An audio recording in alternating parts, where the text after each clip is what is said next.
ఎందుకు కాపాడలేకపోయినా? ఇదే మంత్రి గారు చెప్తున్నారు, చేసిపోతున్నారు, మరి ఎందుకో కాపాడుకోలేకపోతున్నారు? అంటే కేవలం మిమ్మల్ని వాడుకుంటాడు, ఇచ్చిపెడతాడు. దయచేసి మీరు ఇది మర్చిపోకండి. మీరు మీ పని మీరు సక్రమంగా చేయండి. ఖచ్చితంగా మీకు కూడా మేము సహకరిస్తాం. నిన్న కూడా ఉదాహరణ చెప్తా ఉన్నాం. కమలాపూర్లో ఇది ఎలక్షన్ కోడ్, మీరు చెక్కులు పంచిండు, సంతోషం, మాకేం అభ్యంతరం లేదు. కానీ ఎలక్షన్ కోడ్లో నిన్న కూడా తీసుకుపోయి కమలాపూర్ మండలంలో 62 చెక్కులు, నిన్న కళ్యాణ లక్ష్మి చెక్కులు నేను ఇచ్చారు. ఓకే, సంతోషం, మీరు ఇచ్చిర్రు, మాకేం అభ్యంతరం లేదు. కానీ ఆ 62 చెక్కులతో పాటు కేసీఆర్ గారు ప్రవేశపెట్టిన 1,116 రూపాయలతో పాటు తులం బంగారం కూడా మీరు ఇస్తే బాగుండు కదా, అద్భుతంగా ఉండు కదా. కానీ నిన్న చెప్పక చేయక చెక్కులు వంచిరు, ఆగమాగం చేస్తున్నారు. ఎందుకు ఇంత ఆగమాగం ఎందుకు చేస్తున్నారు మీరు?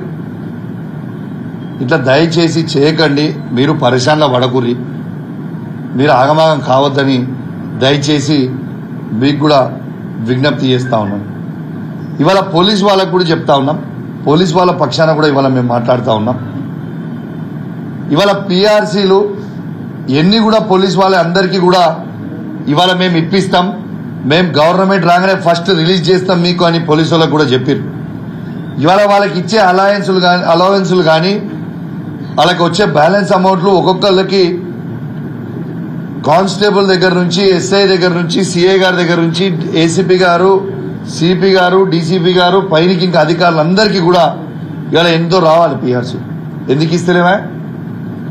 మీరు ఇప్పటి వరకు వాళ్ళకి ఎందుకు ఇస్తలేరని నేను అడుగుతా ఉన్నాను. ఇవాళ ఇక్కడ ఉన్న మంత్రి గారు ఓ ఎగిరెగిరి పడతా ఉంటారు. మీరు ఎగిరెగిరి పడే కంటే ముందు ఆ ములుగుల సీతక్క ఇప్పించుకుందట ఆ జిల్లాకి. మరి కరీంనగర్ జిల్లాలో ఉన్న పోలీసు వాళ్ళు ఏం తప్పు చేసిరు పోయి? వాళ్ళకి నువ్వు ఎందుకు ఇప్పించుకుంటలేవు? ఇప్పించుకునే చేతన అయితలేదా? మంచి పనులు చేసే చేతన అయితలేదా? ఈ అరుషుడు కంటే, ఈ ఎగిరెగిరి వడుడు కంటే దయచేసి పోలీసు వాళ్ళ పక్షాన కూడా నేను అడుగుతా ఉన్నాను. ఖచ్చితంగా వాళ్ళకి ఇచ్చే అలవెన్సులు కావు, ఏవి పెండింగ్ ఏవైనా ఉన్నాయో అన్ని కూడా వెంటనే క్లియర్ చేయాలని నేను డిమాండ్ చేస్తా ఉన్నాను. ఎందుకంటే నువ్వు ఎన్నికలలో మీరు ఇవన్నీ చెప్పినప్పుడు వాళ్ళు నమ్మిరు మీరు వెంటనే చేస్తారేమో అని.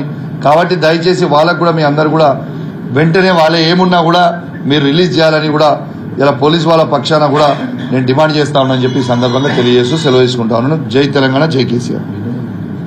అండ్ దీంతో పాటు ఒక్క నిమిషం, సారీ, దీంతో పాటు ఇవాళ ఖచ్చితంగా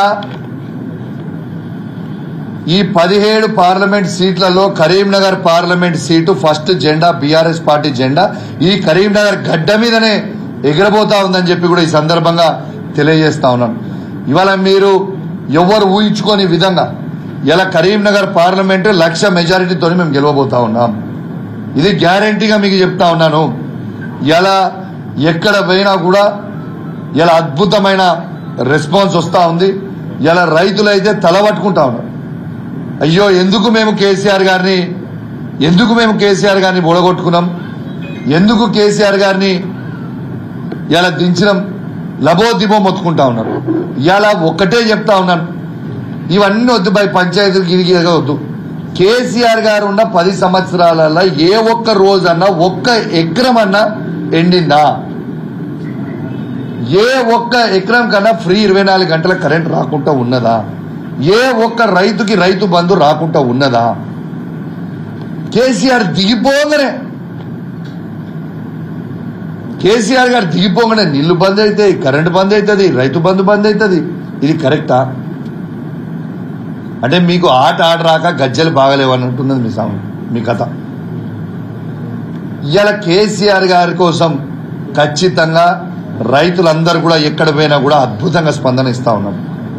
ఇవాళ ఎటు పరిస్థితిలా రైతులందరూ కూడా కేసీఆర్ గారు బలపరిచిన అభ్యర్థి అయిన బోయిన్పల్లి వినోద్ కుమార్ గారికి అద్భుతమైన ఓట్లు ఈ కరీంనగర్ పార్లమెంట్ నుంచే మళ్ళీ వేయబోతా ఉన్నారు.